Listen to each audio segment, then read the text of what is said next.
한 번쯤 이런 생각 해보신 적 있으신가요? 내가 나를 사랑하는 건가? 아니면 남이 나를 사랑해 주기를 원하는 걸까? 요즘 우리는 자기의 자존감, 그리고 나르시시즘이라는 단어를 마치 패션처럼 소비하고 있습니다. 자존감 챙겨. 나는 나를 사랑해. 이런 말이 넘쳐나는 시대인데도 왜 우리는 점점 더 불안해지고 있을까요? 나를 사랑하는 게 정말 건강한 건지, 아니면 타인의 시선에 중독되어 있는 나르시시즘인지 경계는 점점 모호해집니다. 그리고 이 질문에 깊이 있는 통찰을 던진 철학자가 있습니다. 바로 실존주의 철학자 장폴 사르트르. 그는 말합니다. 지옥은 타인이다. 이 도발적인 문장 속엔 우리가 겪는 자기애와 불안의 진짜 비밀이 숨겨져 있습니다. 오늘은 자기의 자존감, 나르시시즘은 어디서 갈리는가? 이 질문을 사르트르의 철학을 바탕으로 파헤쳐 봅니다. 그리고 진짜 나를 회복하는 방법에 대해 함께 생각해 보겠습니다. 먼저 개념부터 명확히 짚고 갑시다. 자기애는 자신을 긍정적으로 바라보고 사랑하는 능력입니다. 건강한 자기애는 나를 존중하고 나답게 살게 해주죠. 자존감은 나의 존재 자체를 가치 있게 느끼는 감정입니다. 자존감이 높다는 건 외부 기준 없이도 나를 인정한다는 뜻이죠. 반면 나르시시즘은 조금 다릅니다. 그리스 신화에서 물에 비친 자기 모습에 반해 죽은 나르키소스처럼 나르시시스트는 진짜 자신보다 보여지는 자신에 집착합니다. 사르트르는 이 현상을 타인의 시선이라는 개념으로 설명합니다. 그는 말합니다. 타인의 시선이 나를 객관화시키고 내가 나를 물건처럼 바라보게 만든다. 즉, 타인이 나를 보는 그 시선이 내 안에 내면화되면 나는 더 이상 자유로운 주체가 아니라 관찰당하고 평가받는 대상이 되는 것입니다. 그리고 이때부터 우리는 진짜 나보다 보여지는 나를 더 중요하게 생각하게 되죠. 좋아요 수, 팔로워 수, 반응. 이런 것에 우리의 감정이 휘둘리기 시작합니다. 그게 바로 현대형 나르시시즘의 시작입니다. 이 철학적 개념은 너무도 현실과 맞닿아 있습니다. 예를 들어 누군가와 대화를 나누다가 상대방이 갑자기 핸드폰을 들여다볼 때 우리는 갑자기 내가 재미없었나? 라는 생각을 하죠. 그 순간 우리는 타인의 시선 안에서의 나를 상상하고 괴로워합니다. 또 이런 경험 있으신가요? 인스타그램에 사진을 올리고 나서 좋아요 수를 확인하면서 기분이 오르락 내리락 했던 적. 사르트르는 이런 상태를 대상화된 자아라고 설명합니다. 나는 나로 존재하는 게 아니라 타인의 머릿속에 존재한다. 결국 우리는 다른 사람의 인식 속에 갇힌 나 자신에게 휘둘리며 살아가는 셈입니다. 이런 삶에서는 진짜 나를 사랑하기가 어렵습니다. 왜냐하면 나라는 사람은 늘 타인의 반응에 의해 바뀌고 있기 때문이죠. 그리고 그 끝에는 불안, 공허, 외로움, 자기 혐오가 찾아옵니다. 나를 사랑하고 싶었는데 어느 순간 나는 남의 눈에 비친 나를 사랑하려고 했던 겁니다. 그렇다면 우리는 어떻게 이 타인의 시선으로부터 벗어나 진짜 자기애와 자존감을 회복할 수 있을까요? 사르트르가 말한 실존주의의 핵심은 자유로운 선택과 책임입니다. 즉, 남이 나를 어떻게 보느냐보다 내가 지금 어떤 선택을 하느냐가 더 중요하다는 겁니다. 구체적으로는 3가지 실천을 제안합니다.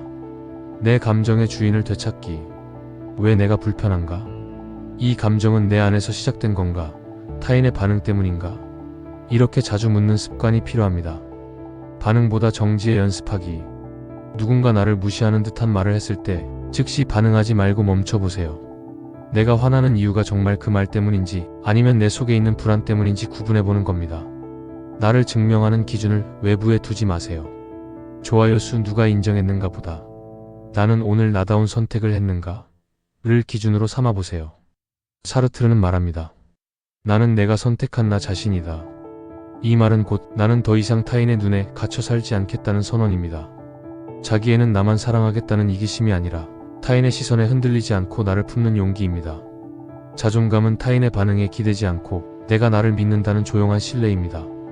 그리고 나르시시즘은 이 사랑이 바깥으로 뒤틀릴 때, 즉 남의 눈에 사는 나를 붙잡을 때 시작됩니다. 진짜 자기애는 나를 바라보는 타인의 눈을 끊고 스스로의 내면을 정직하게 마주보는 사람에게 주어지는 선물입니다. 이제 잠시 눈을 감고 이런 상상을 해봅니다. 만약 이 세상에 아무도 없다면 내가 멋진 옷을 입는 건 무슨 의미가 있을까요? 누군가와 경쟁할 이유도 누군가에게 인정받을 필요도 없어진 그 세계에서 나는 과연 어떤 삶을 살고 있을까요? 바로 이 질문이 우리가 진짜 자기 자신과 대면할 수 있는 출발점입니다. 우리는 늘 무언가를 증명하며 살아갑니다. 가정에서, 학교에서, 직장에서, SNS에서까지. 하지만 그 증명은 정말 필요한 걸까요? 그 증명의 끝에는 나의 자존감이 있나요? 아니면 더 큰 공허함이 기다리고 있나요? 실은 우리 모두 한 번쯤은 자신을 타인의 눈으로 바라본 적이 있습니다. 저 사람이 날 싫어하진 않을까? 이 말하면 내가 이상해 보일까? 지금 웃는 게 부자연스럽진 않나? 이러한 생각들은 우리가 자신을 주체가 아니라 타인의 거울 속 객체로 만들었기 때문에 생겨납니다. 철학자 마르틴 부버는 이런 상태를 나마이너스 그것의 관계라고 부릅니다. 내가 나를 하나의 물건처럼 대할 때 나는 나 자신과 진짜 관계를 맺을 수 없게 됩니다. 반면 나마이너스 너의 관계는 나와 너 그리고 나와 나 자신이 주체 대 주체로서 만나는 순간을 의미합니다. 여기서 자기애는 예쁜 셀카를 자랑하는 태도가 아니라 있는 그대로의 나를 인정하고 따뜻하게 안아주는 것입니다. 사르트르는 실존주의의 철학을 통해 인간은 태어날 때 아무 본질도 없으며 살아가면서 스스로의 본질을 만들어간다고 말합니다. 이 말은 곧 내가 과거에 어떤 평가를 받았든 내가 지금까지 어떤 모습을 살아왔든 그것이 나를 결정짓지 않는다는 선언입니다. 나는 지금 이 순간 새로운 나를 선택할 수 있다. 이 믿음이 바로 실존주의의 희망입니다. 그렇다면 우리는 어떻게 이 여정을 시작할 수 있을까요? 하루에 단 5분, 지금 내 마음은 어떤가? 라고 스스로에게 물어보는 시간을 가져보세요. 누군가의 반응에 민감하게 반응했다면 지금 내 안에서 어떤 상처가 반응한 걸까? 라고 정직하게 들여다보세요. 타인의 기준이 아닌 내가 생각하는 좋은 삶은 무엇인가? 를 스스로 적어보는 것도 좋습니다. 이러한 작은 질문들과 실천들이 우리 안에 깊이 묻혀있던 진짜 자기 자신을 꺼내는 열쇠가 됩니다. 우리는 더 이상 보여지기 위한 나를 꾸미기보다 존재하는 나를 살아가야 합니다.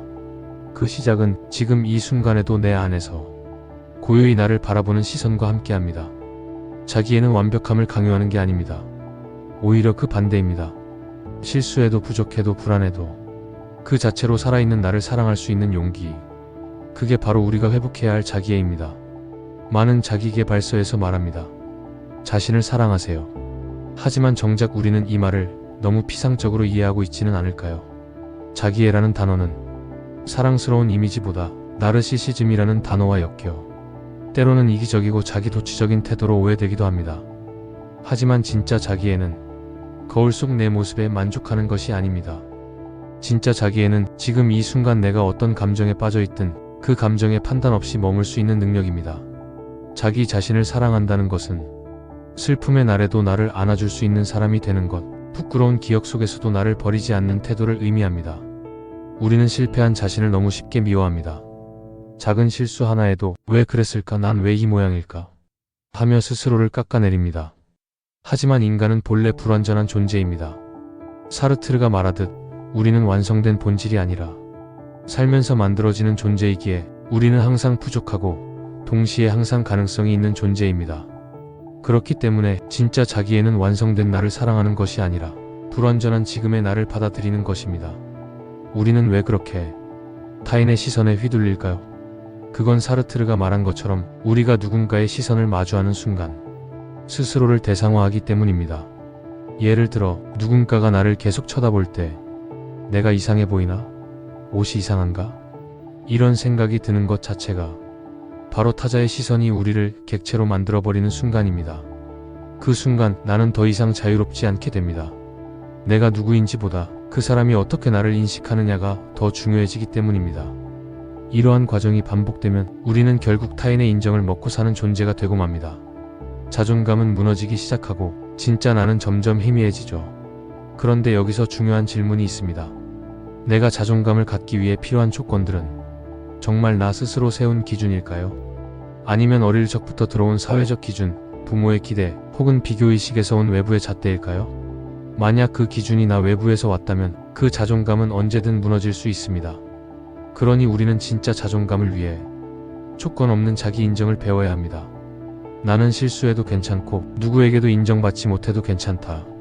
그럼에도 불구하고 나는 존재 그 자체로 소중하다는 사실을 조용히 스스로에게 속삭여야 합니다. 사르트르는 말합니다. 지옥은 타인이다. 이 말은 자주 오해받지만 사실은 인간이 타인의 시선에 갇힐 때 생기는 고통을 말합니다. 그러나 동시에 사르트르는 타인을 통해 자신을 발견할 수 있다고도 말합니다. 우리가 진짜 타인과 만나기 위해선 먼저 나 자신과 깊이 만나야 합니다. 나를 제대로 사랑할 수 있는 사람만이 타인을 도구로 삼지 않고 주체로서 존중할 수 있기 때문입니다. 그래서 자기애는 결국 진짜 사랑의 시작점이 됩니다. 자기애가 없는 사람은 타인의 사랑을 받아도 늘 불안합니다. 왜냐하면 자신이 사랑받을 가치가 있다고 믿지 않기 때문입니다. 반대로 자기애가 건강한 사람은 타인의 사랑이 없어도 흔들리지 않습니다. 그 사랑은 보너스이지 존재 이유가 아니기 때문이죠. 이제 스스로에게 물어보세요. 나는 지금 누군가를 사랑할 수 있을 만큼 나 자신을 진심으로 사랑하고 있는가?